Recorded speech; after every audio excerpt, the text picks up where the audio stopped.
can start. We can finally start. We're like 20 minutes late. We had some banner issues. We had some tilt issues on the camera. Forgot to plug in the mixer, but we're finally here. You just got me going with an old Simpsons quote just before. I love the way that you can just come up with a random Simpsons quote, and it's always like just at least one person in the room will know what you're talking about.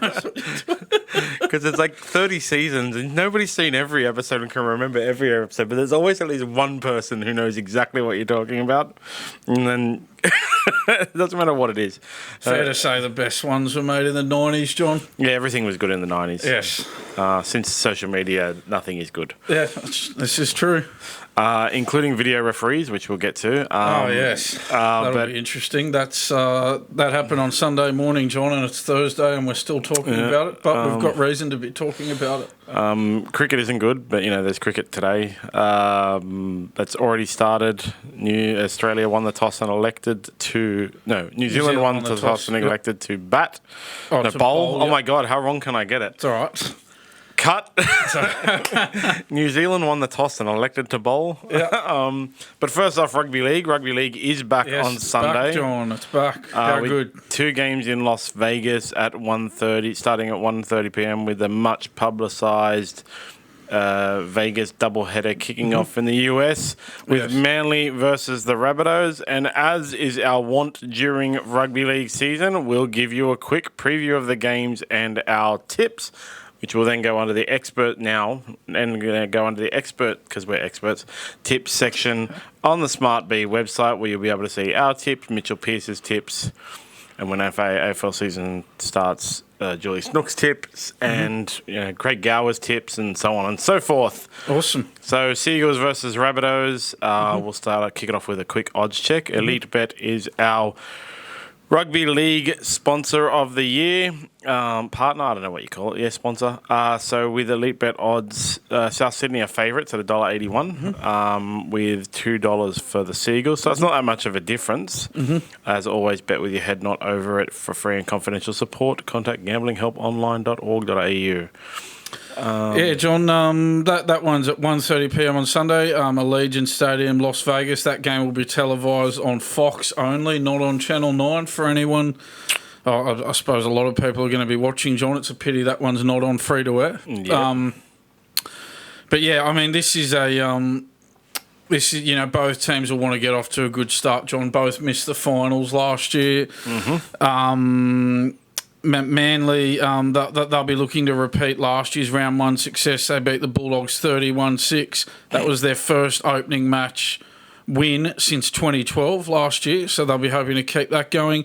Tom Trbojevic is back, John. That's big news for Manly. That's a big in. It'll be his first game since injuring his pec in Origin 2 last year. And for the Rabbitohs, we've talked about it many times, John. Their fade out last year, it was very disappointing, leading the competition after 11 rounds only to miss the 8. How you can miss the 8 from that position is just bizarre to anybody, John. Really important for both teams after disappointing seasons last year to get off to a good start here. Yeah, and the Seagulls were one of the teams that the Rabbitohs played in that run when they were on top, beating them last year in April 40-22 in a high-scoring game. So both teams have named, obviously, their best side. They can get on their park. We went through the injuries in our previews, and neither of these teams had real big injury concerns. The Seagulls have named the Trbojevic triplets. Tom, as you said, at number 1, and then Ben in the back row and Jake in lock. Nothing really stands out to me about their teams, really. You got Luke Brooks there now, John. Oh, yeah, that's true. It's a new inclusion in the halves there. Head of publicity for the NRL Vegas doubleheader, Aaron Woods, has not been named in the side for the Eagles. So work that out. The guy you send to promote the game, who then won't be playing the game. Nathan Brown's earned himself a spot on the bench. He's at the club on a train and trial deal. John Ruben Garrick moves to the centres. New recruit Jackson Paulo, he lines up on the wing. So that's Jackson with an X. Yes, that's right. For the Rabbitohs, John Cody Walker, he's now over a calf injury that kept him out of the All-Stars game. He'll partner Lachlan Ilias in the halves there. So at 28, Jacob Gagai will make his NRL debut on the wing. The club successfully applied to have his one-match suspension from last year's state championship final served in the NRL All-Stars game. I'm not sure about this picking and choosing when you serve a suspension, John. It's becoming a pattern in the game. I don't know about it. Richie Kennar and Isaiah Tass, they're in the centres with Jack Whiten suspended and Campbell Graham injured, of course. He's going to be out for a huge part of the season. How come Jack Whiten didn't get his suspension in the All-Stars game? And this is the thing. I think once you start going, I'll serve it in this game and not in this game, I think you start to go down a dangerous path once you're doing that. They need to remember these players are suspended. You know, they're not in a position to be picking and choosing when they serve their suspension. I wouldn't have thought. Yeah, well, that's my son does try to do that when I ground him, or not ground him, but take his iPad away or whatever for being naughty, and I'll be like, "Can you take it away tomorrow?" And the answer is no, because I just said now. Yeah, but you're suspended. Can I do it in round 4? Round 4. What is this anyway? Sean Keppie's strong trial forms earned him a starting spot, John. He's in the front row alongside Tavita Totola. And that Rabbitohs forward rotation's very strong, John, with Tom Burgess, Davi Moali, Saliva Havili and Jacob Host on the bench too. Yeah, their forwards are already pretty legit, and then you throw in their forward rotation, and that's where I think it's going to be won. Manly do tend to win when Tom Trbojevic is on the park. Mm-hmm. But I think the forward rotation, the bench that the Rabbitohs have kind of give it to the Rabbitohs. Mm-hmm. I think the Sea Eagles forwards will struggle with the impact coming off the bench in guys like Tom Burgess and Jacob Host. The Eagles' interchange is still pretty good with Corey Waddell and Nathan Brown there and everything, but I just think the Rabbitohs will be able to come on after 20 minutes and basically continue beating up on the Sea Eagles. I think the starting forwards for the Sea Eagles are they've got it a little bit over the Rabbitohs, but yeah, the forward rotation off the bench is really where it's going to be won, I think. That's right, Joe. I can run you through a few stats on this game if you like. Yeah, so Latrell Mitchell, John, he only needs 2 tries to reach 100 tries in his NRL career. We've talked about him a lot, haven't we, John? It'll be good to actually see him playing some football. He scored 65 tries for the Roosters and he scored 33 times for the Rabbitohs since 2020. Just 2 more tries to get to 100. It's going to be the first NRL game played outside Australia or New Zealand in 117 seasons of Premiership Rugby League, John. Manly and South will meet for the 150th time at Premiership level. Manly's ahead 77-72 on the head-to-head. This is a big stat, John. South have won their last 7 games against Manly. That's excuse me, that's pretty definitive. Manly winger Jason Saab has scored 7 tries in his last 3 NRL games, John. Alex Johnson for the Rabbitohs has scored 14 tries in 15 games against Manly. And, as I alluded to before, John, Manly's only won 1 of their last 10 round 1 games, and that was last year against the Bulldogs. So, both coaches under a little bit of pressure for their careers, their jobs this year. A bit of back and forth in the media before the game too between Seabold and Dimitri. Yeah, I think both of them need to just let their results do the talking, John. To be honest, I think they're the last 2 NRL coaches who should really be doing a lot of talking in the media. Neither of them are in a position to really beat their chest about anything. Demetriou somehow with a star-studded roster missed the top 8.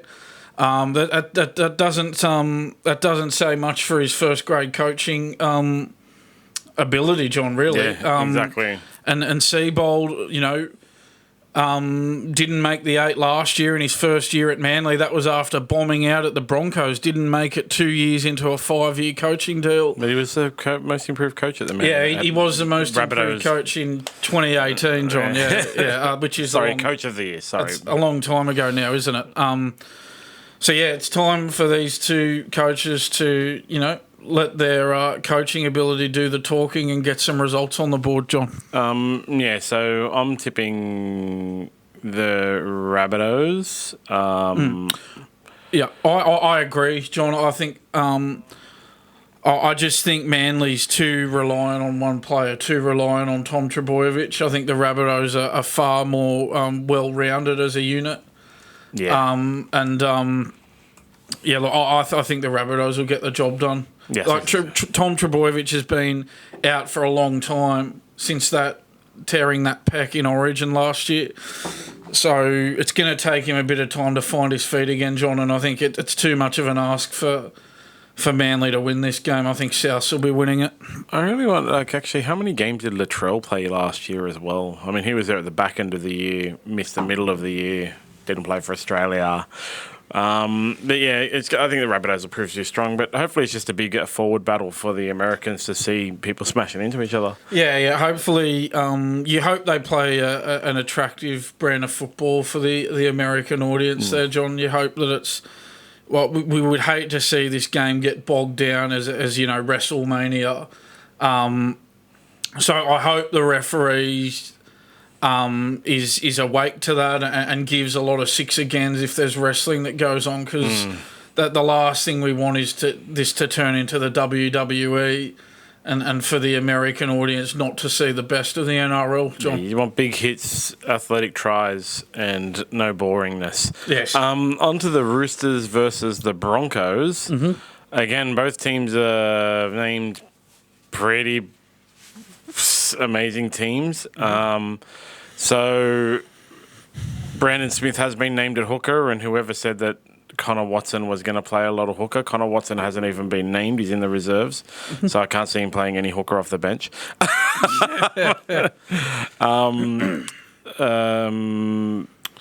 Spencer Leniu has been named at prop to replace the suspended JWH. Why didn't he get to serve his suspension over the Pacific Championship? Yeah, so it opens up a Pandora's box, doesn't it, John? And strangely with the Roosters, big talking news is, what's his name? Angus Crichton was not named in the team. Yeah. Now, of course, people came out and said, it's because of all that rugby union stuff, but Suoli'i is named on the wing, so...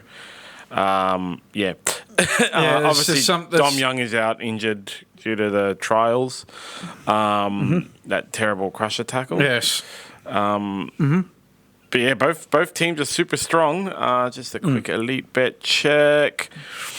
Brisbane Broncos paying $1.65 to win, with Sydney Roosters paying $2.30. So Brisbane Broncos clear favourites in this one. Yeah. John, Brisbane claimed that pre-season challenge. Even with despite using two completely different squads for the two games. Obviously, still at the forefront of your mind with the Broncos is just that the way they lost that grand final. John led 24-8 with 18 minutes to go and let the lead slip. And Nathan Cleary got Penrith home. So, hopefully, as we've talked about, John, hopefully there's no scars for this Broncos side going into 2024. As for the Roosters, John, they were fairly clunky last year, I thought. Won that first final against Cronulla, but geez, that was a terrible game, John. That was awful. And then they got beat. They were a bit unlucky in that semi-final against the Storm. Got beaten very late in the game there. So it's important for them to get off to a good start, John. I think they underachieved last year. I think there's no doubt about that. I don't think they can afford another underachieving season this year. They should be up there in that top four, John. That's where they belong. And they'll obviously want to get off to a strong start as well, John. You mentioned, no JWH for this match and no Dom Young either. So those are big outs. I think that's one of the contributors to why the odds are so wide on this match over the Rabbitohs one because obviously nobody knows how any team is going to come out in first round. But yeah, I think because the Roosters have had to name a couple of replacements more than the Broncos. I think that puts it in the Broncos' favour, John. I think if the Roosters were full strength, you're looking at pretty close to a 50-50 clash. But I think those outs we've talked about for the Roosters, they put it in the Broncos' favour, John. As for you've touched on the Roosters team news. I might just go over the Broncos team news. Selwyn Cobbo, he's moved to the centres. 20-year-old Dean Mariner has grabbed that wing spot ahead of Corey Oates, John. As we keep talking about, Corey Oates is just the but the 18th man. Yeah, he's the unlucky one out. He just can't get a gig. Why he's still there, I don't know, because he'd be in the starting side at most clubs, John. Ultimate number 18. Yeah, edge forward Brendan Piakura, he's been named to play despite suffering a low-grade medial cruciate ligament strain in week 1 of the pre-season challenge. Corey Jensen starts in the front row, with Tom Flegler leaving the club. Former Rooster Fletcher Baker gets a spot on the bench alongside Tyson Smoothie, Kobe Hetherington and Xavier Willison.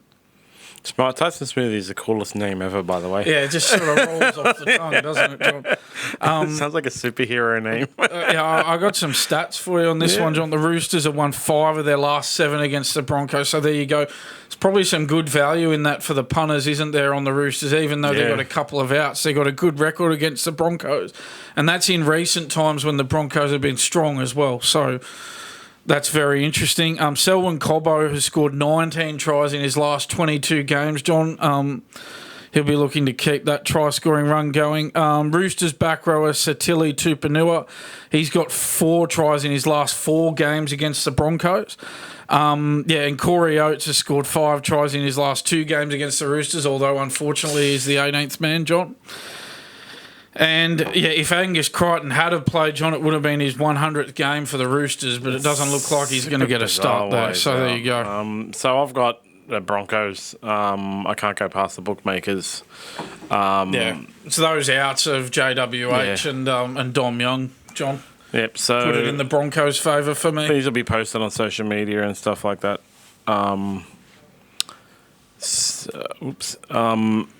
And you'll see them later along with Mitchell Pearce's tips, as I said, and Craig Gower's on the SmartB website. So that's the preview for the week. Obviously, it's a split round 0. We've labelled it. On Thursday next week, the other 6 matches are on.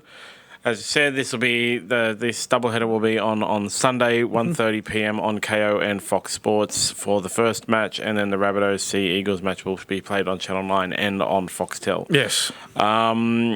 Look, just very, very happy to have football back. It's been a long off-season, hasn't it, John, with some pretty ordinary cricket to watch. So we are very grateful to have the footy back with us, John. I'm just going to check the cricket score right now, but I'm not going to talk about it. I just want to check what it has going.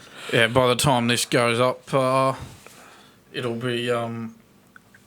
obviously the game will be at a very different stage, obviously. It's a test match anyway, so the first day is not really that meaningful. On to Rugby League news. Now, I saw this today. Corey Parker says he has symptoms of CTE as Wally Lewis lays bare he struggles with the disease. Look, we had that conversation recently about CTE and John Jose's idiotic brother who may have CTE denying the existence of it. One of the things with CTE now, because it is such a big thing in all sports, any sport with impact, and even things like soccer, is a lot of players will worry they have symptoms of CTE straight away, like everything. But the biggest issue with CTE is it can't be diagnosed until after death, and they can examine the brain. There's no diagnosis. There's lots of studies going on, but they're apparently years and years and years away from pre-diagnosing. And some of the other issues that come from the same kind of injuries are the theories is like early onset dementia, Parkinson's, other brain degenerative disorders that can be caused by the same actual lifestyle, right? So it is actually dangerous for people to, like sports stars, to come out and say they have things like symptoms of CTE. They should leave it to the doctor. And there's not a doctor in the world that will actually say you have symptoms of CTE actually up front, because the disease is actually in its early infancy of testing as well. Now, last year there was this big thing where Logan Paul, the douchebag,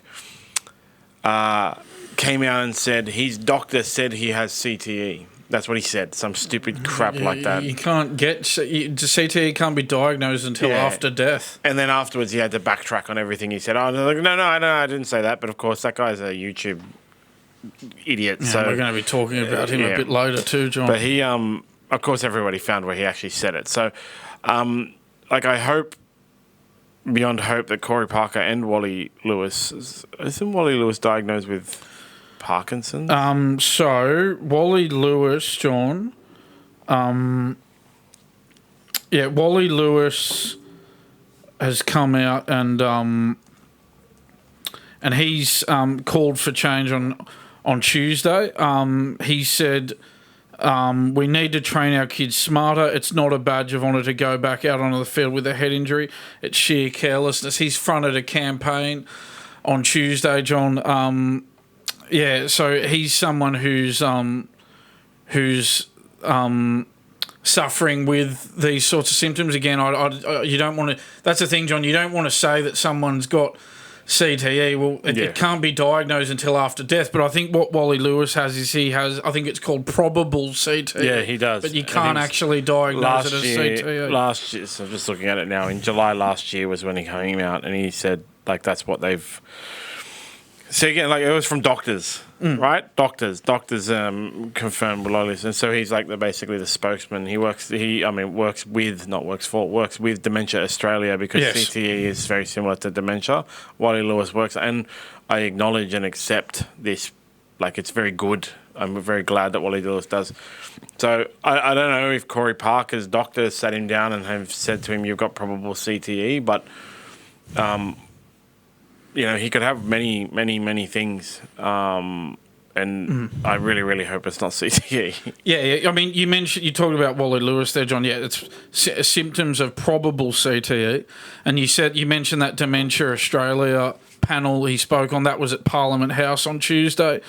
So Wally Lewis said that a leading doctor said she was, quote, 90% sure he has CTE. So, again, you can't make the definitive diagnosis, but at least Wally Lewis has got that from a leading doctor who said she's 90% sure that he has it. And John, Mark Carroll's weighed into the debate as well. He thinks the NRL need to increase the stand-down period. The NRL introduced a mandatory 11-day period last season. Carroll says that's not good enough, John. His quote is, "The stand down is 11 days. That's bullshit. If you're a boxer, it's at least 30 days, if not longer. It used to be 7 days in the NRL. Then they went to 11 days because some metrics determined by a computer recommended that time frame."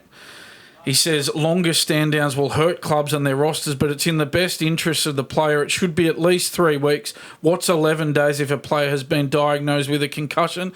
It's not long enough. And I think Mark Carroll's got a point here, John. Yep. I think the NRL, from the way I see it, John, the NRL, all they care about is that they just want it. They just want it to look as though they're doing everything they can so that they don't get sued down the line. I think that's their only care about it.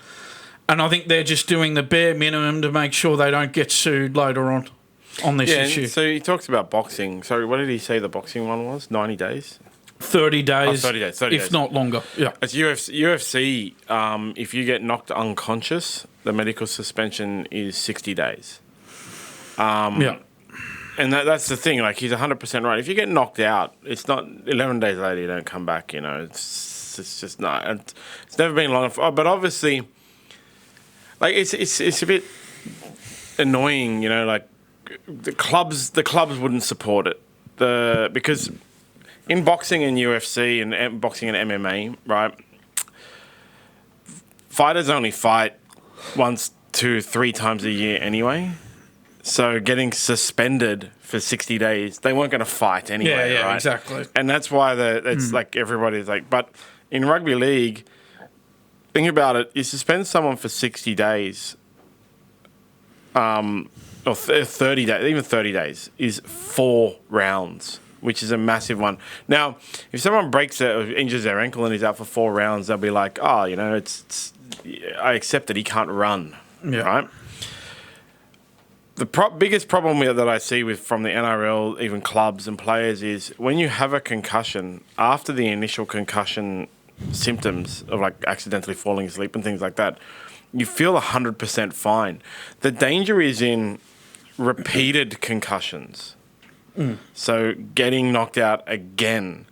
Now, I got concussed once. There's actually a funny story. Like when my son Alex was, I think he was 2, and he was standing on my chest and trying to surf my chest while I was laying on a bed, and he slipped and his head went directly into my eye, and I actually passed out and did like the fit and stuff like that, right? Oh, sure. But it's a flash knockout. I was up like 10 seconds later, right? And I had a bit of a headache and so on and so forth. And then the next day I was in a meeting, and while I was talking, I just fell asleep, right? And then the person I was in a meeting with was like, what the hell? Massive black eye. Took me straight to the doctor. The doctor said, you're severely concussed. You need to go home. And I was like, that's cool. And then I started to go to my car, and the person that I worked with was like, no. You don't drive. You just fell asleep. Called my wife. My wife came and picked me up, took me home, monitored me for basically 3 days I was at home. But then after that, I didn't go back to rugby league because I felt better after a few days. Because if my son had fallen on my head again and knocked me out again, the concussion would have been worse. And so that's why in combat sports, it's 60, 90, 30, 60, 90, like a long time. In rugby league, because you look and feel, even AFL, most of these kind of sports, you look and feel okay. They think they can go back. But I fully support, it was Mark Carroll, fully support Mark Carroll's call for a longer suspension. 30 days, it should be off concussion grades as well. And 30 days is good, 60 days is better. In some cases, 90 days. Like when Alex Pajeda got knocked out by Israel Adesanya, he was knocked out cold, bang, like. He woke up 15 seconds later or whatever, and everyone thought he was going to be suspended for 90 days, and he was lucky to get through with 60, but he still didn't fight in 60 days. And there's guys like when Ben Askren got knocked out by Jorge Masvidal, and he actually looked dead. Like it was a flying knee, 4-second knockout, whatever it was, world record. He actually looked, his legs were stiff in the air and stuff. He was suspended for, I think, 180 days, something like that. Like just 6 months, basically. Because of the severity of the concussion, they went, yeah, you can't fight, bro. Yeah. And they're doing this, they're following the same kind of thing you're talking about. UFC, boxing organizations, they're trying to avoid lawsuits, but they understand that these are severe. And if I give them just an 11-day suspension, they're going to come back and go, you knew it was severe. So I totally support Mark Carroll's thing that it should be a higher. I think Wally Lewis's diagnosis is terrible. And I hope that Corey Parker goes and gets checked out and finds out if he's also probable CTE. Yeah. So, John, I think the 11 days... that really adds weight to the argument that all they care about is being seen to be doing something about it, and they're not actually really that interested in having a proper solution to this. They just want to be seen as doing something. 11 days. It seems like a real token gesture to me, John. And you can't help but feel like the only thing the NRL cares about is not being sued later on down the line. Yeah. If they really cared about the players, well, they would implement this 30-day stand down like Mark Carroll's talking about, or even 60 days, as you've mentioned. If they really cared about the welfare of the player, that's what they'd be doing, not this just token 11 days. Obviously, John, we've talked about it before. We had, obviously the tragic passing of former Bulldogs coach Steve Folkes in 2018, passed away of a heart attack, and it was later found that he was suffering from CTE. And of course, John, we had the tragic death of Paul Green in 2022 when he tragically took his own life and was also found to have had CTE as well. So we've had these examples, John, which are just tragic, and it's all very sad, isn't it? And yeah, the quote from Corey Parker, John, was, "I've got no doubt, I have no doubt whatsoever over my tenure as a rugby league player that I have symptoms. I have symptoms of CTE, but it's something that you can't really get a grasp on until obviously post-mortem, like we've talked about. You can try and manage different things, but the damage is done, isn't it?" Yeah, but yeah, I think you should go get assessed. And it's other people that can step in is the clubs. You know, obviously the clubs need to win their premierships. They want their players back on the field as quickly as possible, but you can't rehab a concussion. You know, you can't do add a shark ligament instead of a person ligament or whatever and get them back on the field in 6 weeks from a ligament tear. It's only time, and it's the repeated concussions that is the issue. It's the main reason why boxers and MMA fighters have to take a long layoff, because they get punched in the head. So if they're concussed or knocked out, they get punched in the head. Small punches are also concussions. Basically, every time you bump your head, it's some kind of concussion, right? So severe concussions are obviously much worse. And the worse your concussion is, the worse it gets by continually getting hit in the head. And the rugby, it's not just hitting the head as well. Like whiplash and things like that can cause concussions. Yeah, like even just getting hit hard in a tackle. Yeah, because tackles cause whiplash. And that's one of the things, like, a lot of people argue MMA is actually safer than boxing. Because in boxing, you have the big pillow hands, like the massive 12-ounce gloves and stuff, so they can get hit a lot more, and that's causing the brain to shake in the head a lot more. Whereas in MMA, you get flash knocked out way more often. Yeah. And it's like, that's the saying, is like, you prefer to fight Deontay Wilder because he'll knock you out than Floyd Mayweather because he'll punch you in the head 90 times. Yeah, exactly. It's better for your future. I mean, like, getting knocked out is never good. Yeah, so it's a terrible thing, and you'll see it more and more and more unless the clubs and the NRL step in and do something. Actually, looking at this, I know it sucks to have your player off the field when he looks okay, but it's way better for the long run, really. CTE is a terrible, terrible thing. What's that concussion movie? Yeah, and it's got to be, you know, the player's welfare has to be the number one concern here. It's far more important than a football game in the short term. Exactly. The player's long-term welfare, their well-being. We don't want to see these players really struggling in their 50s and 60s later on in their life, John. Yeah, definitely. The NRL needs to really that they need to up their game in this area, John. As I said before, at the moment, it looks as though all they care about is not being sued and being seen to be doing the bare minimum not to be sued. Mm. Like James McManus was suing them and stuff like that over his concussions and being encouraged to play by the club, because that's how it used to be. It'd be like you'd be knocked unconscious, your team would be like, "Oh, you're awake, get back out there." Now they got the HIAs, which some teams actually exploited at the beginning, and so on and so forth. I remember there was I can't remember who it was. Maybe it was a Tigers player who came off for a HIA but came back with stitches. It was nonsense. Yeah. So honestly, it's something we'll be talking about forever until they do something. But onwards with Corey Parker, he's also called out Reece Walsh. This is a funny quote. And the fact that Corey Parker's in the news, I already saw people on Reddit say, like, Corey Parker does sound like he has CTE, for calling out Reece Walsh for saying he hasn't done anything yet compared to what he's capable of. Guy's 21 years old. He's played, 2 years in the NRL? I'll just... 2020-21, so this will be his... fourth season? Yeah, fourth season. Yeah. First 2 seasons, he played 38 games. He was a fill-in winger. Mm-hmm. Scored 9 tries, provided 26 try assists and 21 line breaks last season, John.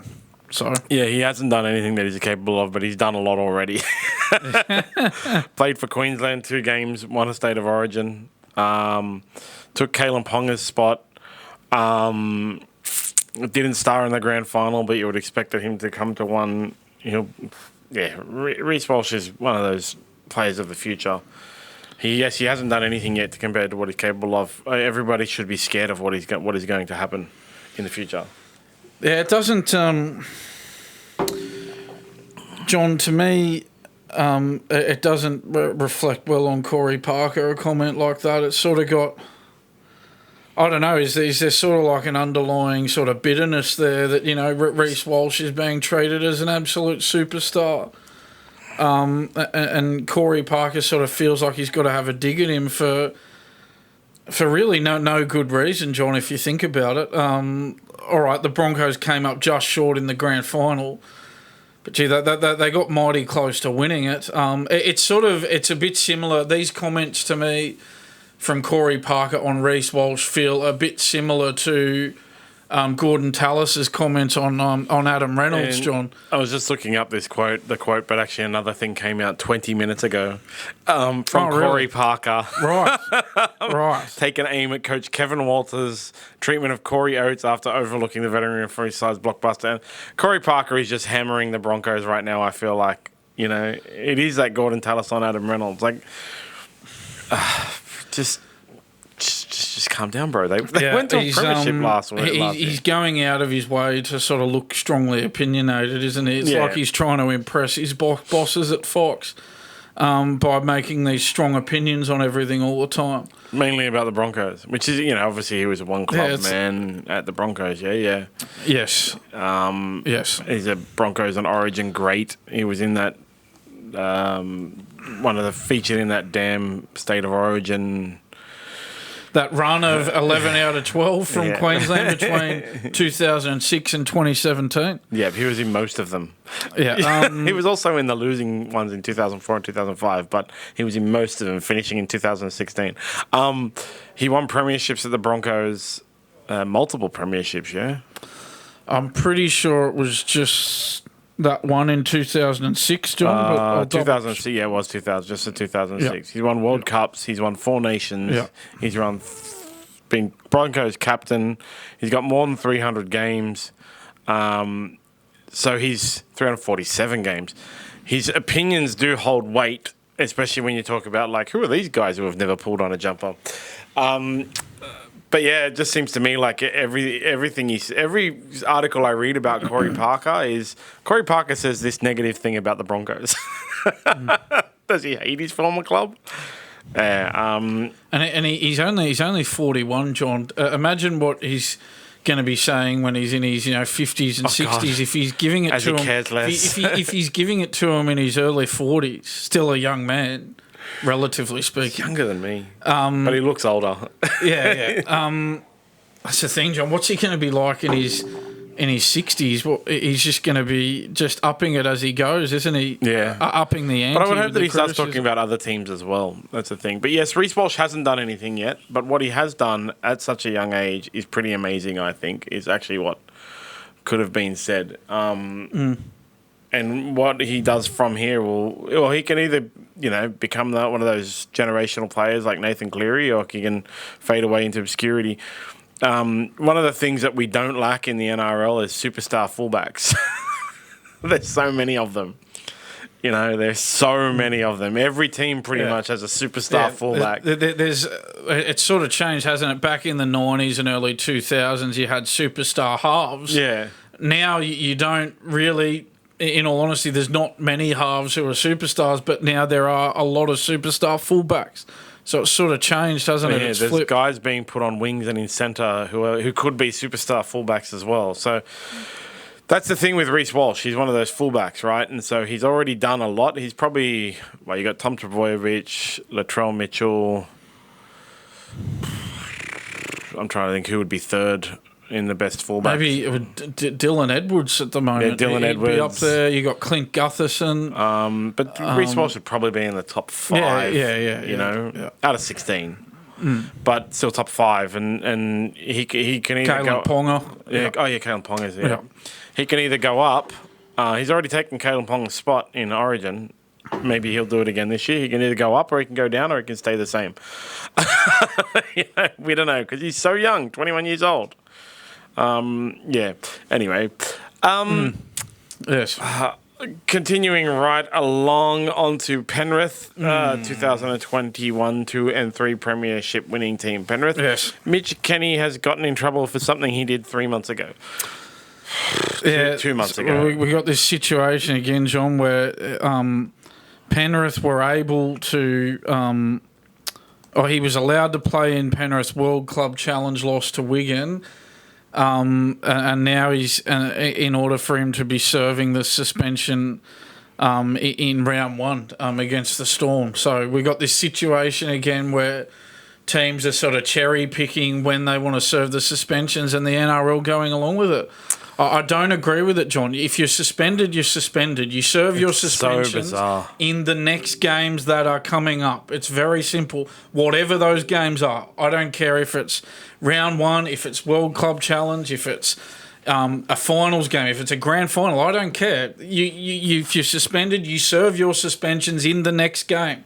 You're suspended. You don't pick and choose when you serve your suspension. Yeah, it's so bizarre. It'd be like a school. You mentioned, school kids before. It'd be like a school kid getting suspended for a day and saying, look, the athletics carnival's the next day, and the school kid saying, oh, look, can I do the athletics carnival and I'll serve my 1 day suspension the day after the athletics carnival? So bizarre. No. Man. You're suspended for a day.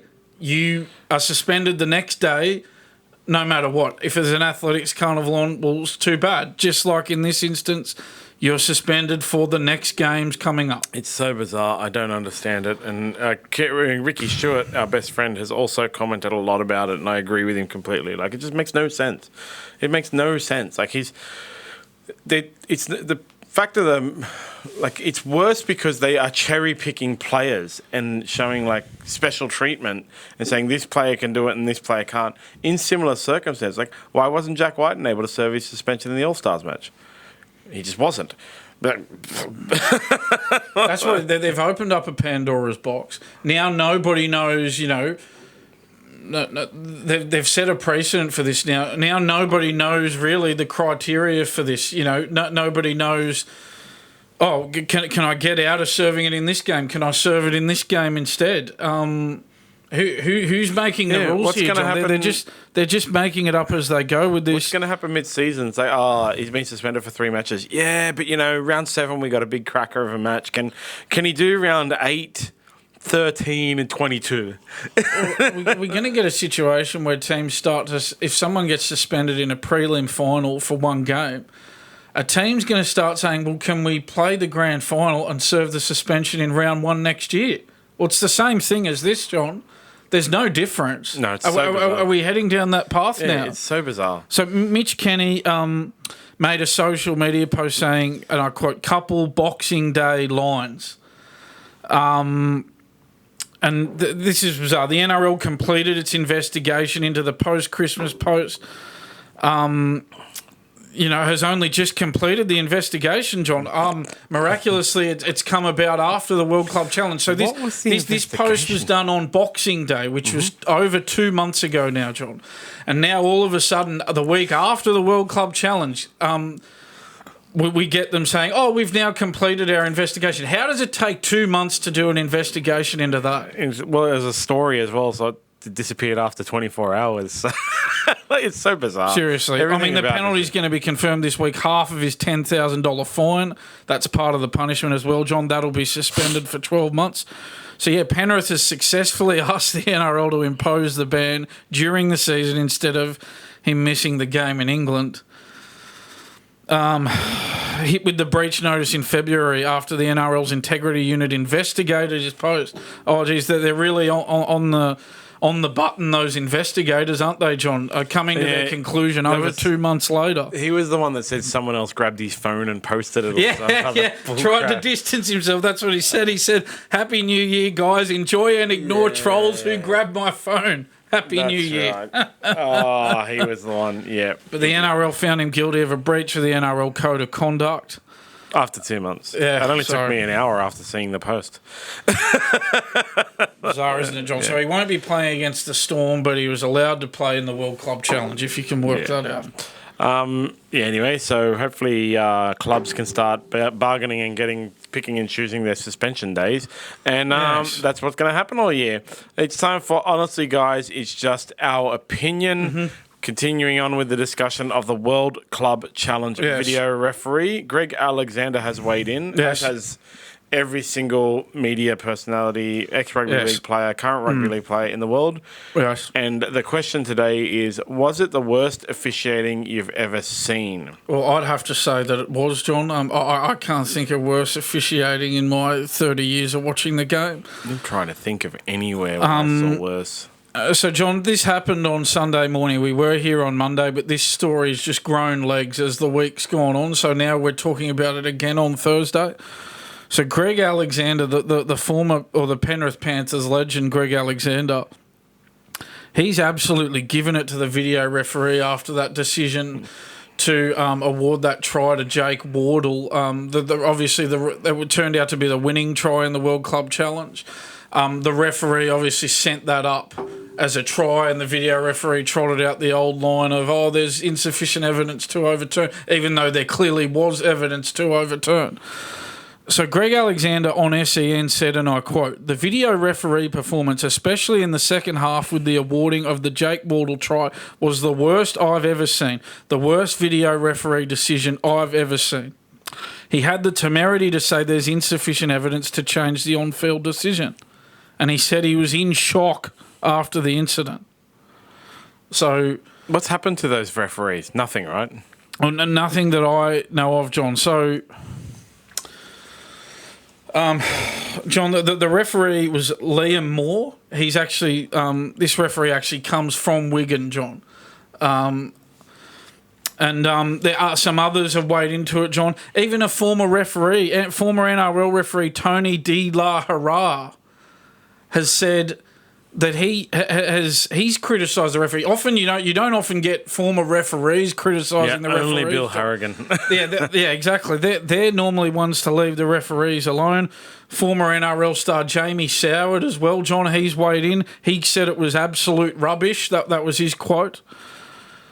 So, John, I'll be honest, John, when we did talk about this on Monday, but the worst part of it for me was, and obviously that decision was bad, the Jake Wardle try, John, but the worst part of it for me was how was the referee so decisive in sending the Jake Wardle one up as a try when it clearly wasn't? It was short of the line and it was a double movement. How was he so sure that was a try, but so definitive that Taylor May's one right at the end of the game?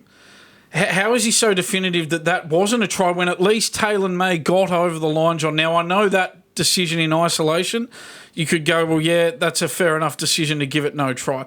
But you can't give that no try and give the Wardle one as a try. The Taylor May one was a lot more of a try than the Wardle one. If you're awarding the Wardle one, then you would have had to have awarded the Taylor May one.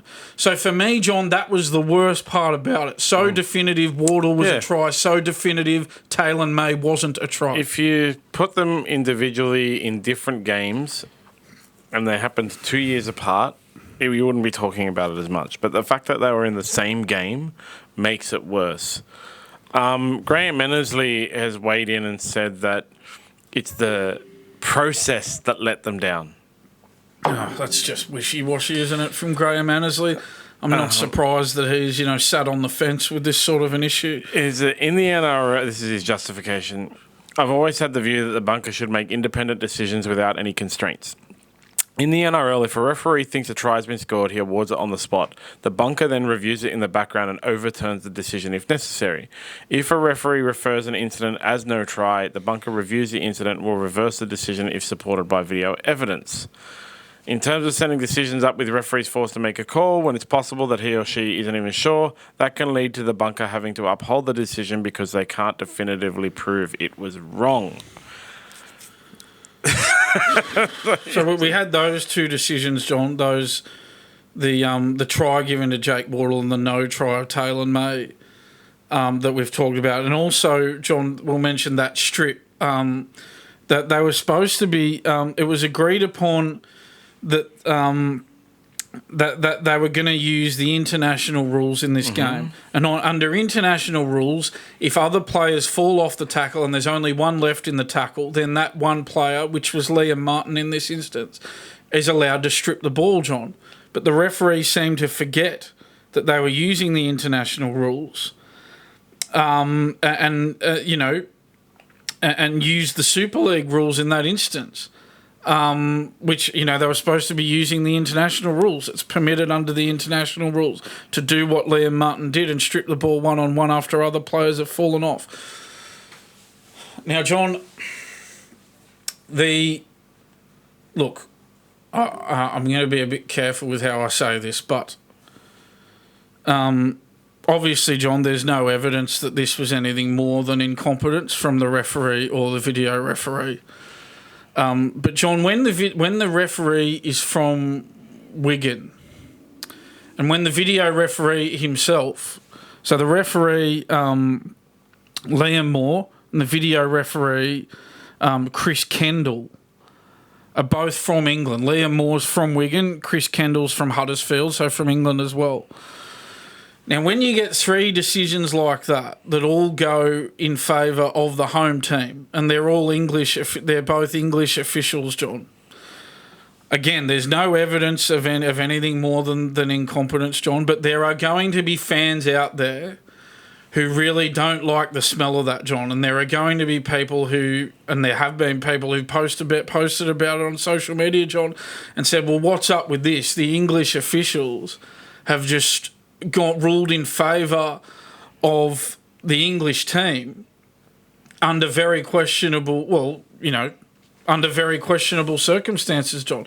Again, there's no evidence that this was anything more than incompetence, but in that scenario, the fans are going to be questioning that, John. Of course. Questions are going to be asked. I think the justification in the match from the video referee was, I can't see a definitive reposition of that ball back to the line. That's in the Wardle try. I don't even know what that means. Yeah, I looked at that and I went, what are you talking about?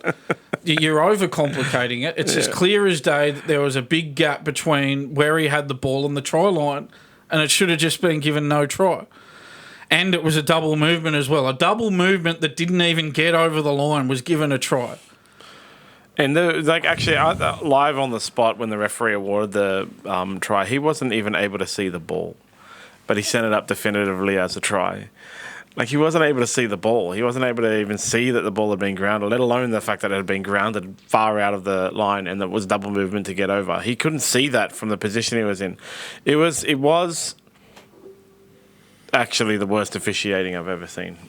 Not even just in rugby league. I was trying to rack my brains to try and find even, not just in rugby league, in any sport.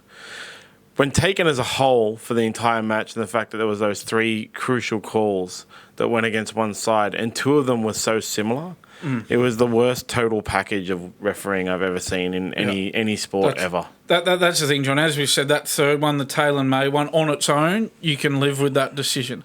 But when you put it up against the one that was given a try, that's what makes it so difficult to live with that Taylor and May decision. So again, John, I'll just stress, obviously there is no evidence that this was anything more than incompetence on the part of the referee and the video referee. But you can certainly understand why, given that they're both English officials.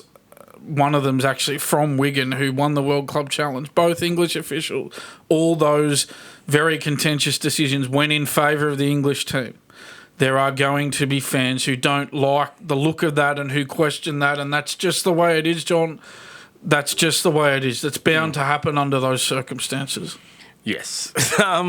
So that is, honestly, guys, it's just our opinion for the week. I think we both agree that the 2024 World Club Challenge had the worst officiating that we have ever seen. Yes, we're in agreement on that, John. Yep. And just last thing on the Rugby League, the NRL is hopeful of having a huge celebrity presence at the Las Vegas doubleheader. That's what I was saying the other day. They should fully get the celebs there. Get Taylor Swift there if you can get her there. Well, Taylor Swift may not be there, John, but Travis Kelce's a chance of being there. He's so apparently Yeah, that Jordan Mailata, who plays for the Philadelphia Eagles, he's good friends with Jason Kelce, Travis's brother. And so he's lobbying very hard for Jason Kelce to go. And they believe that if Jason Kelce goes, that Travis Kelce will go. And if Travis Kelce goes, Kansas City teammate, Super Bowl winning teammate, Patrick Mahomes will go as well. So there's a bit of a flow-on effect here, John. I'll go if you go.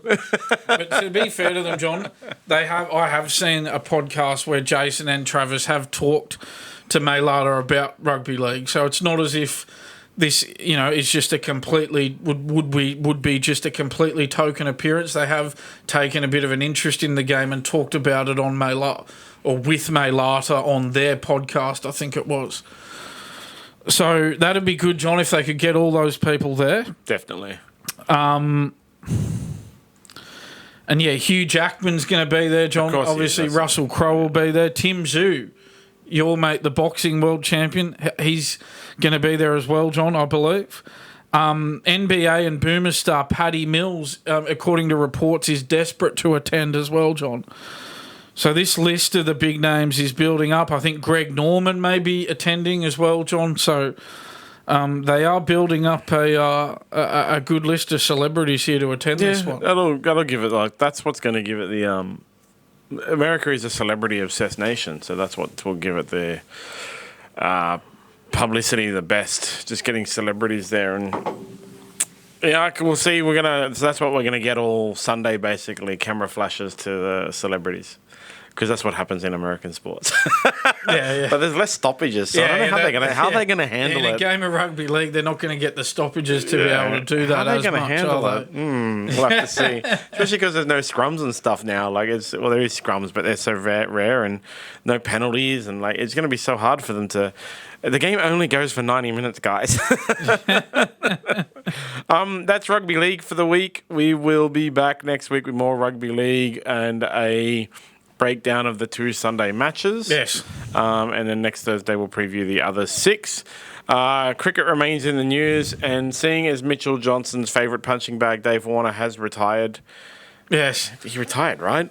Retired from everything. From Test cricket and ODI cricket. He's still going in the international T20s. He'll retire from those after the T20 World Cup, and then after that, I think he'll just be a T20 freelance hitman, John. So Mitch Johnson has moved on to his new punching bag, Steve Smith. Yes. Who we have discussed is in terrible form right now, in T20s especially. Yes. Australia did win their last 2 T20 series, but Steve Smith did not play well in any of them. Yeah, that's right, John. And didn't get an IPL contract. Yeah, that's right, John. So Smith made 11 and 4 while opening the batting in that T20 series against New Zealand. And the quote from Mitchell Johnson is the following, John. He wrote a column for The Nightly, and he said this, the superstar columnist himself, Mitchell Johnson, doing his best work here, John. He says, "I wonder if international T20 cricket is something he really wants to play," he said of Smith. "Of course, he will most likely play in a few different leagues around the world when his Test career is over, and so maybe there is a dangling carrot in that he wants to perform at international level and at a World Cup to boost his chances of playing in leagues where he can earn himself big paychecks." That's what everybody does in T20. That's cricket now. We've discussed it at length. It's been in the media everywhere. There's so many T20 domestic competitions that everyone's just...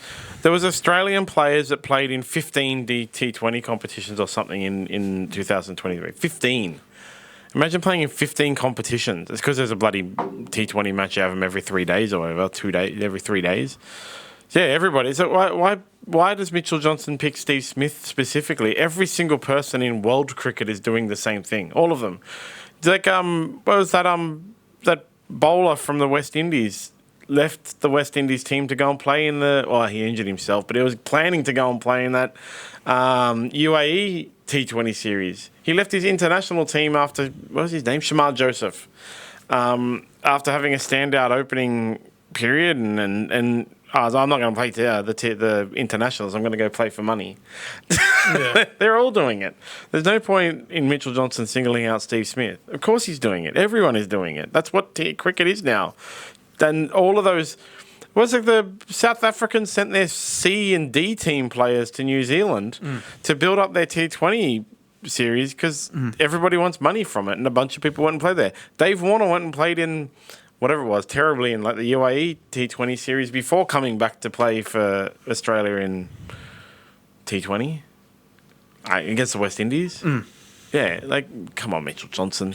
I think Mitchell Johnson is actually he's chasing clout after the success of his Dave Warner column. Yeah, I am a fan of Mitchell Johnson's columns, John, and he is the modern-day Shakespeare as far as I'm concerned. Got to be better. But, yeah, look, it is harsh to single out Steve Smith. Every cricketer wants to make money out of 2020 cricket. That's just the way it is.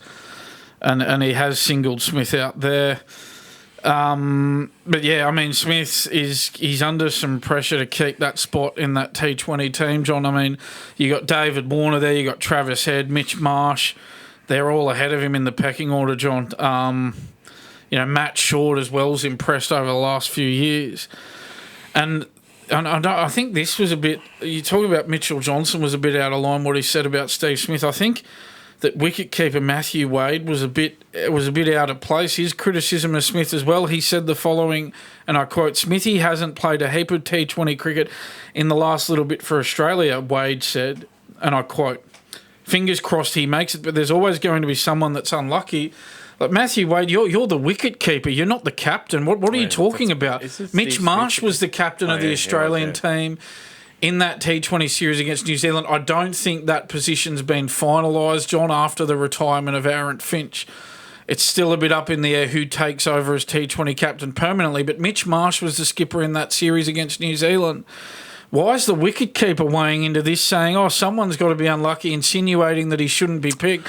If I was Steve Smith, I wouldn't be very happy with Matthew Wade, John. I reckon Matthew Wade is trying to get famous so he can chase paychecks in T20 cricket. At least Mitchell Johnson's a former player. He can say whatever he wants now. He's a former... But for his teammate to say that in the media, not even the captain, that's a bit out of line to me. It's to get more famous so he can chase paychecks in T20 cricket.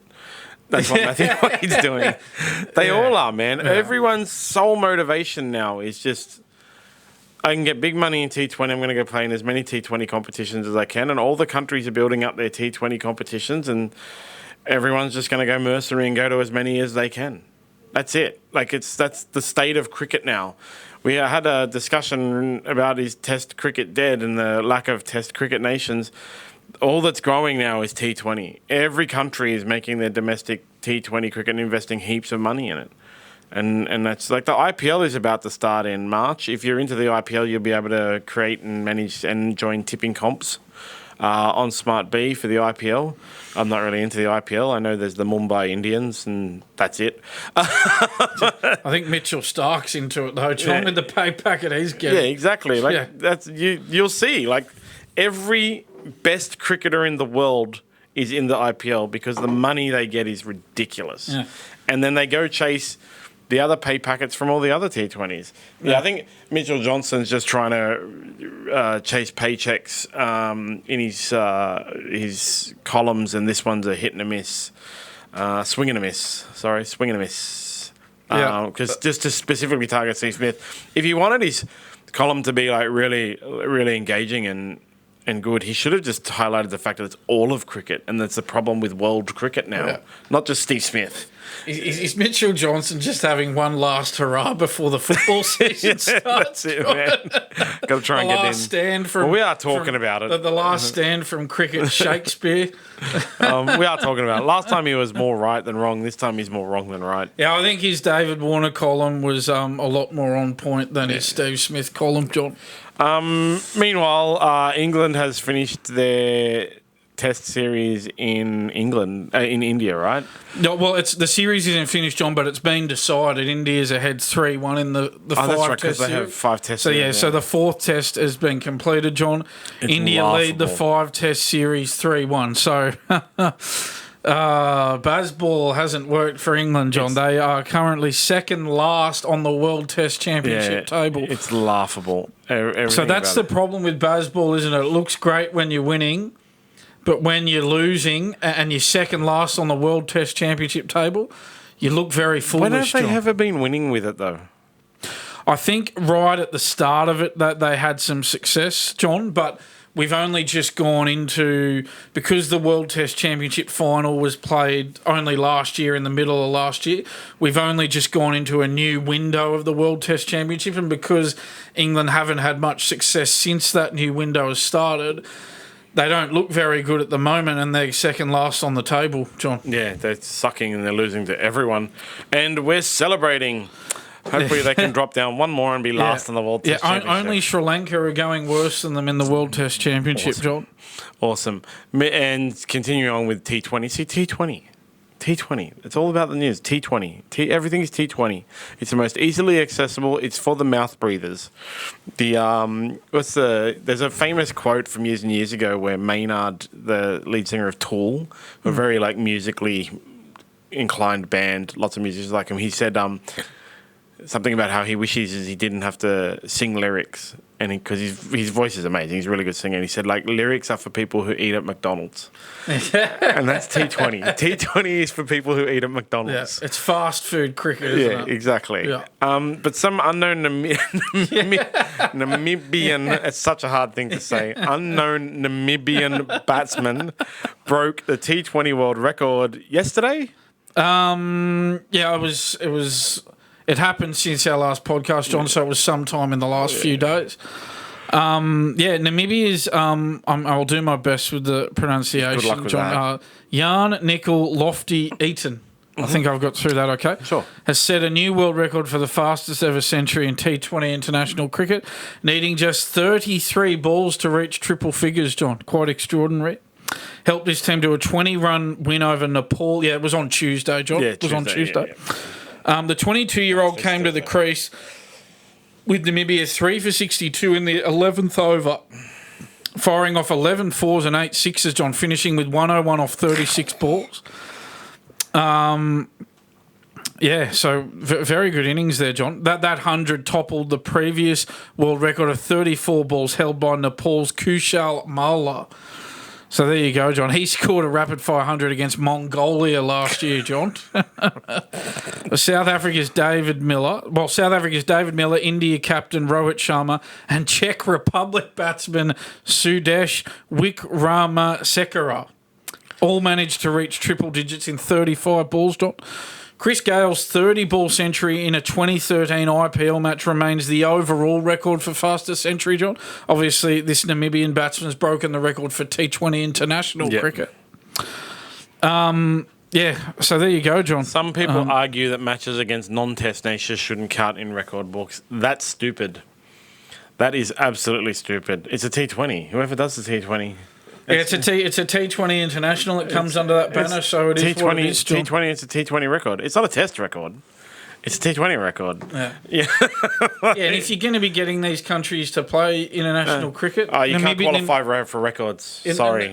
How can you say that? Namibia's an international team, and he's broken a record in a T20 international. Because you don't play test cricket, you don't qualify for any of the records. You can't be expanding the game, bringing new countries in, and then saying, but you don't qualify for records. Yeah. Sorry. Come on. You know what? Be better.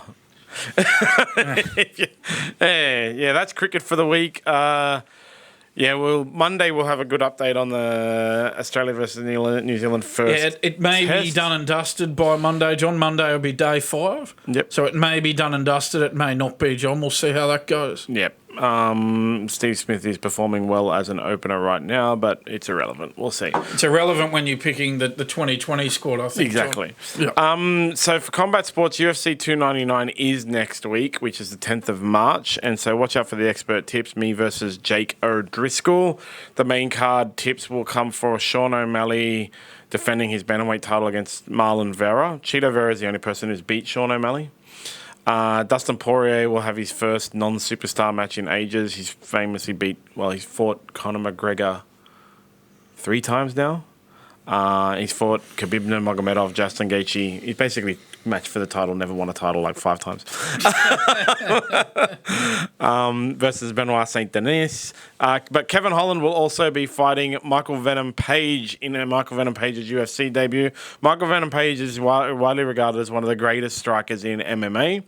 Previously fought in Bellator, has never won a title. He's one of those guys that is like best to never win a title, much like Dustin Poirier. And Gilbert Burns will fight Aussie Jack Della Maddalena. And Gilbert Burns is one of the best jiu-jitsu MMA guys. And Jack Della Maddalena is one of the best knockout punching strikers in MMA at the moment, on the way up. And the last fight will be Peter Yan versus Song Yadong. Peter Yan is actually a guy they say is Infinity Stone. Because when he fought for the title against Aljamain Sterling, he was dominating Aljamain Sterling. And Aljamain Sterling was on his knees. And he looked at his corner and said, "Can I hit him?" And his corner said, "Yes." And then Peter Yan threw a knee into Aljamain Sterling's head. You're not allowed to knee a downed opponent. And so he got disqualified. And Aljamain Sterling won the title. And that created this whole timeline of craziness. This one illegal knee in which Aljamain Sterling actually beat Peter Yan in the rematch and all this kind of stuff. And everyone hated Aljamain Sterling, but he's the Infinity Stone. Leaving the timeline at the wrong space and making a branch of time, alternate universe. So, yeah, it'll be a great card. I'll give it a bit more preview next week. But, yeah, watch out for the expert tips, and hopefully I can do better this time and try and catch up to Jake. 3 out of 5 versus 2 out of 5 last time. Bloody Alex Volkanovski. Into other sports news, there's a couple of soccer. I added another thing to the rundown for soccer. Oh, right. But a soccer mascot has been accused of sexually harassing female sideline reporter. Yeah, this is just bizarre, John. Just a bizarre story. A female reporter is accused a smiling football mascot of sexual harassment after he grabbed her and pushed out her head. Giselle Kumpel was left disgusted by the man's alleged actions, John, after she claimed his sweat could even be felt through the costume when he unwillingly hugged her, according to reports in The Sun. Kumpel, a female broadcaster, she works on soccer games in Brazil, John. Mm-hmm. She said she called the man behind the costume an idiot, quote, and, quote, a criminal for the alleged acts. The claims say Kumpel was forcefully hugged by the International mascot. The mascot is known as Sachi after a winning goal in the game, John. Kumpel then said her head was pushed as the embrace continued on for far too long. Another allegation against the man was that he made a kissing gesture in her direction as well, John. That act left her horrified and she felt singled out among her fellow male reporters as well.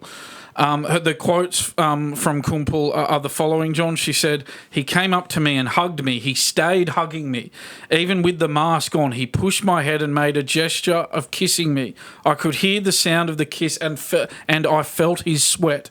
I was the only woman on that side of the field and there were other... I was the only woman on that side of the field. There were other journalists, but he only did that to me." She later took to social media and went on to say, John, another day of women wanting to do their job in football and suffering for it with idiots who are criminals. Those allegations have all been given to the police who are now investigating, John. Some of those mascots are idiots. Like, that's the thing. Some of them are just idiots, and they do stupid crap like that.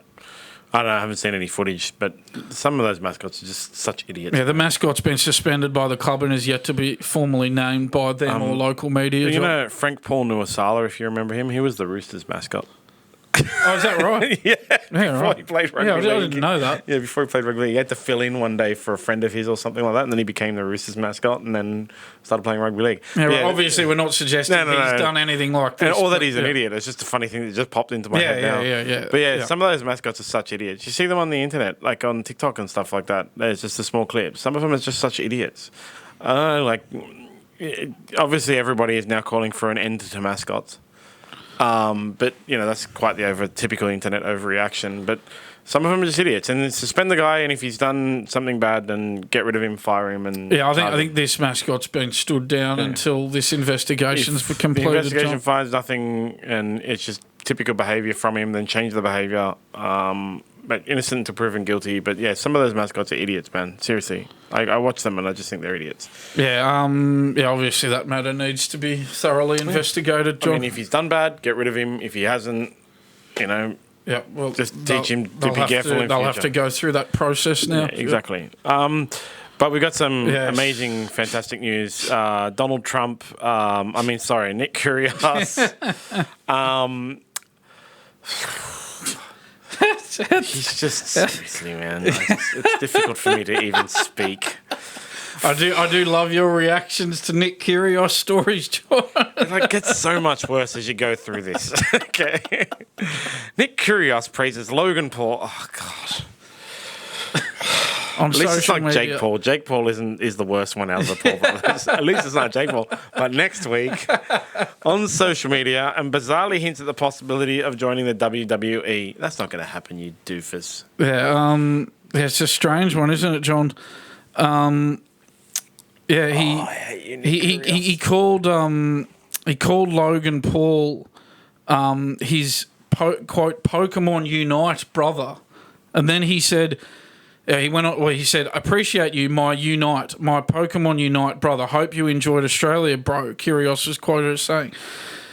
Then Kyrgios went on to hint at the possibility of joining the WWE. Because Logan Paul's in the WWE. Yeah, seriously, John. He says, and I quote, "Next time I'll take one of those RKOs for you," Kyrgios said. Apparently, I'm not at all familiar with the WWE, John, but apparently RKOs is some move you do in the WWE. Yeah, I don't know. I haven't watched Days of Our Lives. I mean WWE since I was a little kid. There's nothing in it that's appealing at all. I can't believe people can bet on it. Yeah, Kyrgios also praised Paul's viral energy drink, John, describing it as quite delicious. Prime. Yeah. Piss water. Oh, that's what it is? Is expensive piss water? Yeah, right. Okay. It was such a scam. I fully went crazy at all of the kids in my life for trying to buy the expensive piss water Prime. Because when it first came out and they're so stupid and just fall for marketing, they were like, "Gotta get Prime, I need to get Prime." And of course service stations were selling it for like $25 a bottle. Literally, I'm not exaggerating. $25 a bottle. It's like a Gatorade, but worse. And they'd fully be like, "No, I only want Prime." I'm like, "That's $25 for your stupid piss water." Idiots. And then my son finally convinced my wife to buy him one, but she's not stupid. She went to like Coles where you could get it for $4 or Woolworths or whatever. He took one sip and went, "That's gross." But they just chucked heaps of money on it. They sponsor the UFC. They sponsor a bunch of athletes. It was one of the things a lot of people hate Monster Energy drink, especially in the UFC. They're known in sporting worlds as being like pretty scummy the way they treat athletes. And Israel Adesanya. So what Monster Energy drinks is anyone who's fighting against Israel Adesanya, they will often sponsor because Israel Adesanya has been really vocal about his hatred of it. But Israel Adesanya is one of Prime's spokesmen. And he was going on to Sean Strickland, I think it was Sean Strickland, about how, "Oh, you sold your soul. You sold your soul. You went with Monster. You sold your soul for money." It's like, dude. Do you think Logan Paul's piss water is any better than Monster Energy drinks? Dude. Apparently, Nick Kyrgios and Logan Paul, they're going to team up in the upcoming 2024 Pokemon Unite Championship Series, John. I don't even know what that is. So, John, this sounds really nerdy. It's like a Nintendo Switch game called Pokemon Unite. Yeah, I know that. Yeah, I have that. But, John, this is this pattern of behaviour where Nick Kyrgios tries to buddy up with a big-name celebrity from another field. He had Gordon Ramsay on his podcast, John. I love Gordon Ramsay. When he interviewed Novak Djokovic at the Australian Open, it was a really sycophantic fanboy interview, John. And, of course, we'll get to this in a second, but he's also recently tweeted out his support for Andrew Tate as well. So this is a common theme now for Kyrgios, wanting to buddy up with these big name personalities. It's a real attention-seeking pattern of behaviour, isn't it, so John? Funny how his sycophants don't realise how sycophantic he is to the guys above him who demand sycophantic behaviour. It seems to be he sucks up to the people above him, doesn't he, John? Yeah. And in that kind of goofball Andrew Tater-tot kind of personality type. They're all scumbags and grifters, man. Like, yeah, people collect that Logan Paul piss water bottles to collect them all, and it's like a TikTok craze, and all you're really doing is giving Logan Paul, it's cordial. You know, it's Cotty's cordial. Like I didn't mind the Cotty's cordial. No, I love green Cooler flavour. It's not even green. It doesn't have a name. It's Cooler flavour. I love it. I used to love getting home from school back in the day and having some of that. But would you pay $25 for a 600ml bottle of it? Maybe $5, but not $25. Yeah. Continuing on with our Nick Kyrgios. Renee Stubbs has slammed him for his support of goofball tater tots. I agree with Renee Stubbs. Renee Stubbs said this on her podcast, John, and I quote, "I don't even know if it surprised me, just that it disgusted me. Nick is that kind of guy. He's such an enigma. You can really have a nice conversation with him. So you think, okay, he's not a bad guy. Nick's a decent guy. And then he does stuff like that, and you're like, what the hell, dude?" Yeah. And because Nick Kyrgios is just trying to chase clout, so he chases goofballs like Logan Paul and Andrew Tate. And it's all about he's just positioning these people. He just gets in the good books with these people because he wants to buddy up with them, wants to make bromances with them, and he wants them on his podcast. But I do love Gordon Ramsay. Hotel Hell is one of my favourite television. Was it Hell's Kitchen, or is that his show? I like the one Kitchen Nightmares and Hotel Hell. I don't like the reality shows, the competition ones. I like the one where he goes to people's restaurants and tells them how gross they are. Yeah. It's disgusting. I've eaten that. Is that what you fed me? Is it fresh? Fresh? You told me it was fresh. It's entertaining, isn't bland, it, John? disgusting. It is entertaining. Yeah, I love it. And like they came back for the latest season this year. It was like a surprise. It just appeared on my up next. Season 8. Rush home after the gym, have my shower, eat some food, and sit down, settle down, send the kids to bed. It's my Gordon Ramsay night, guys. You think that chicken's cooked, do you? How do you rate your food? I think it's a 10 out of 10. A 10. No, you rated it a 10. I love it. It's always the same storyline as well. It never gets old, John. Yeah, no, I've watched all 8 seasons of that and whatever, the English one and the Hotel Hell and the none of those restaurants and hotels actually remain open. All of them close down after he leaves. Just so there you go. That sort of ruins it a bit, John. Don't look up what happens afterwards. So that happens, does it? Yeah. There's a thing that the website called What Happened Next, which tracks all reality TV shows and what actually happens after it. Oh, okay. Well, that sort of ruins those shows then, doesn't it? I can really ruin those shows for people. I have before. Like those cooking MasterChef things are like such overproduced, in some ways scripted kind of TV shows, man. Like, is that the same with Married at First Sight, John? Do they go on to all just divorce and none of them end up together? But happily ever those things are like those shows are the kind of things that people fully get into because it's so real. But they're pre-recorded, and that's why, actually, the Big Brother phenomenon was a little bit better because it wasn't pre-recorded. But those ones are, pre-recorded, and I might, say we're in a reality show, and I say something that's, engaging. They'll come let's reshoot that. Let's reshoot it, 20 times, and get it, perfect, every different angle and stuff like that.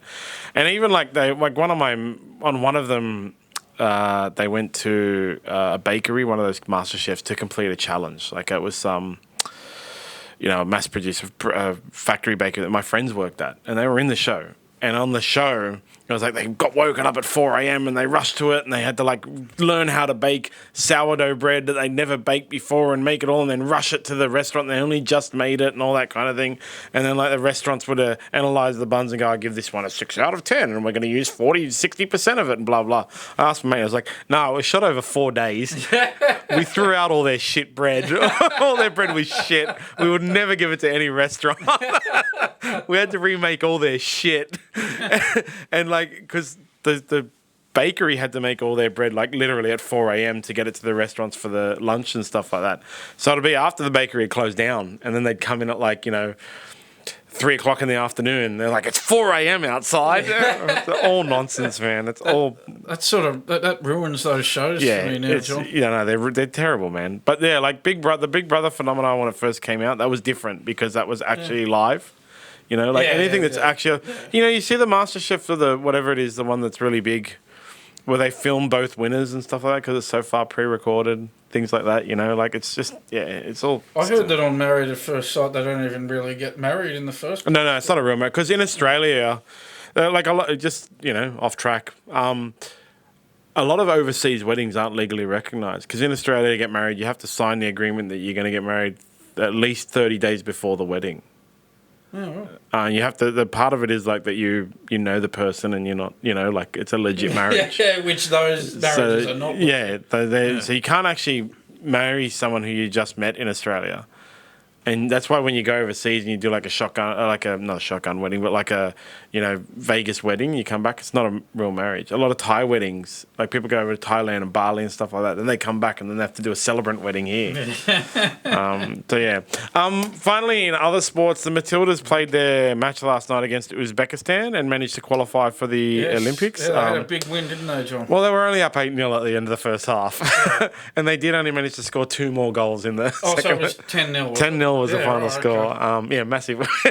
Quite the resounding win there, John. Their other match, they've now qualified, so they're in the 2024 Paris Olympics. Hopefully they can get higher than 4th. Yeah, well done to the Matildas. Good luck at Paris 2024. And that's without Sam Kerr as well. Pretty good. Yeah, well done. One of their players scored 4 goals. Caitlin Ford got on the board. Yeah.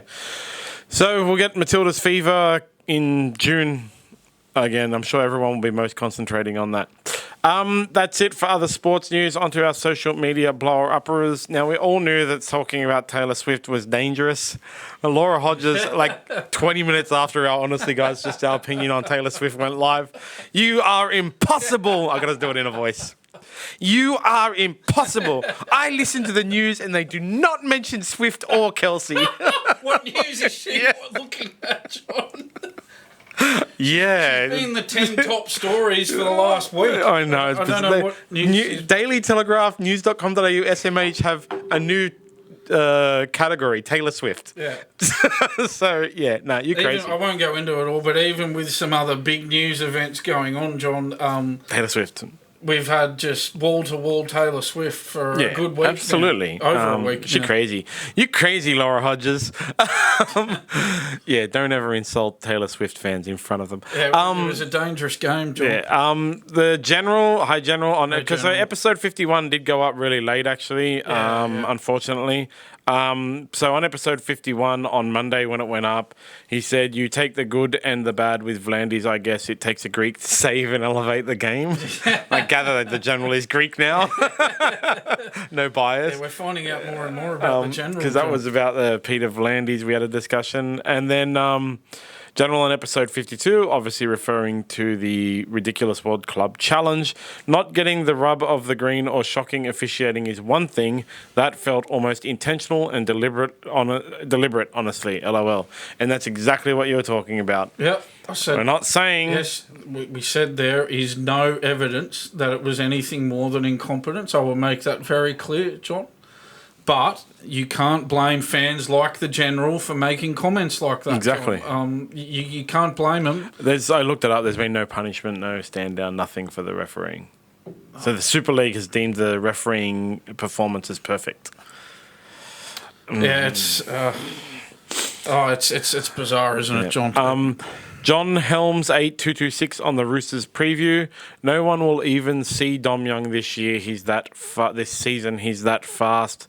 I guess he's saying he's going to score a lot of tries. Top try scorer last year. I reckon he will on that back line at the Roosters. Just imagine, he scored so many. Where was he? Titans. Newcastle. Sorry. Yeah. The Knights. So many at the Knights. Imagine what he's going to do at the Roosters on that back, the end of that back line. I think they'll be top 4 this year, John. Yeah. Crazy Praying Mantis, welcome back. We haven't heard from you in a while. I'm on episode 50 with Craig Gower. I played 6 a year below Gower at the mighty Colleton Colts. I remember I stepped up a year to fill in because his team was short 2 players. We played against our arch rivals, Cambridge Park.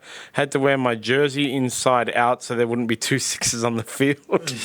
And the Cambridge Park boys were giving it to me when we lined up before kickoff. I remember my first touch getting whacked across the nose, then Mick Ross nearly put me over on my second touch. It was the most intense game I'd ever played. Spiteful, physical the first time. I felt a bit intimidated on footy field, but I loved it. The good old days. Awesome. We'll be sure to relate that to Gowie when he's on next time. Yeah, good on you. Yeah. Nice comment. Thank you. Stuart Keylock on the post. So we did a post about, as part of the news, Neil Wagner retired from international cricket for New Zealand. Mm-hmm. Yep. I say he was a great guy to keep New Zealand Black Caps from losing. Comeback Ross Taylor. Yeah, I did get sucked in by the clickbait on that one, John. I saw this story that had Steve Smith with a sullen look on his face, and the headline was something like, major Steve Smith development ahead of New Zealand Test Series. Then I click on it and it just says Neil Wagner's retired, so he won't be able to have a battle with Steve Smith this series. I think Steve Smith's happy. I really need to stop getting sucked in by the clickbait. Steve Smith will be happy, mate. So if you remember, Andrew Milne said that Panthers and Broncos are protected species by the ref on the Storm preview, and Shirley McCoons responded to him and said Melbourne do go pretty well with the referees. And Andrew Milne has responded again, saying not as good as them Panthers and Broncos. Man, there are some teams that get the rub of the green, and there are some Canberra Raiders who don't. It seems to be. I think the top sides seem to get a lot of the rub of the green, John. It's almost like in the subconscious of the referees. And that's one of the things that's always been amazing about the Roosters, because they historically, no matter who their coaches or players are, get really bad calls against them. Most penalised team in the comp and stuff like that. And I always thought it was really suspect, but they still managed to do so well with being the one. Yeah. And that's why I think Canberra Raiders, Ricky Stewart, has nothing to complain about, because the Roosters do it. Why can't he? Yeah, I think the Roosters, John, have been a team that have historically just been happy to give the penalty away. If it means not letting the other team get on a roll or get any sort of momentum, they're happy to give the penalty away.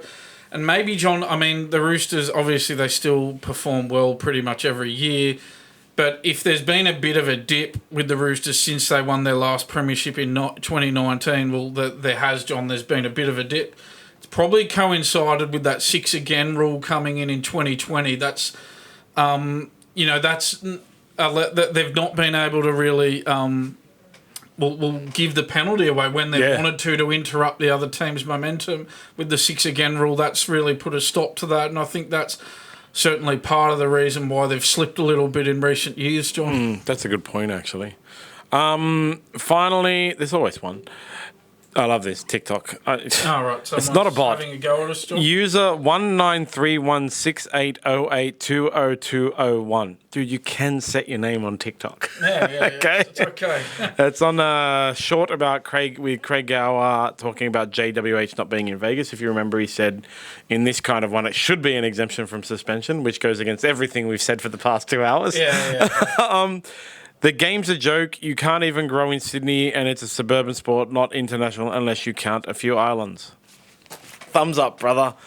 You can say, you want rugby league as a joke and can't even grow in Sydney, but it's simply the number 1 sport in New South Wales. Yeah, it's a pretty pessimistic comment, isn't it, John? I mean, at least the league are going out on a limb. They're trying something different. You can't knock them for trying, John. To just say, they shouldn't do it.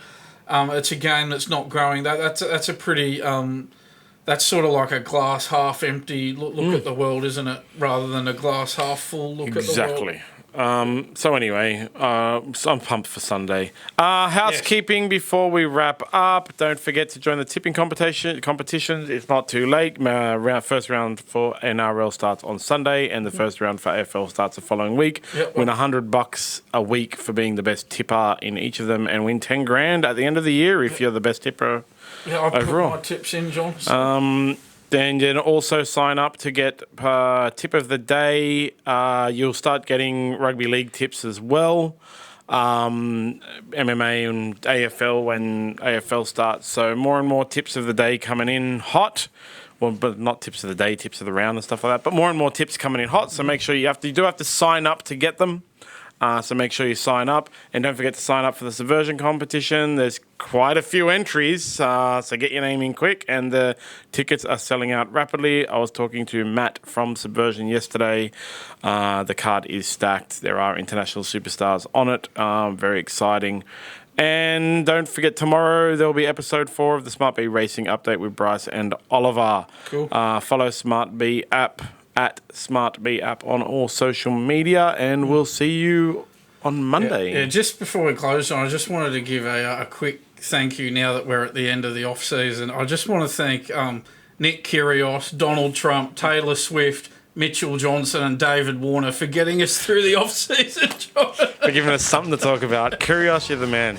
Stop following Goofball Tater Tots. Or keep following Goofball Tater Tots and we'll have more to talk about. All right, guys. See you on Monday. See you, Dan. Thanks, John. Bye, Producer Pyle.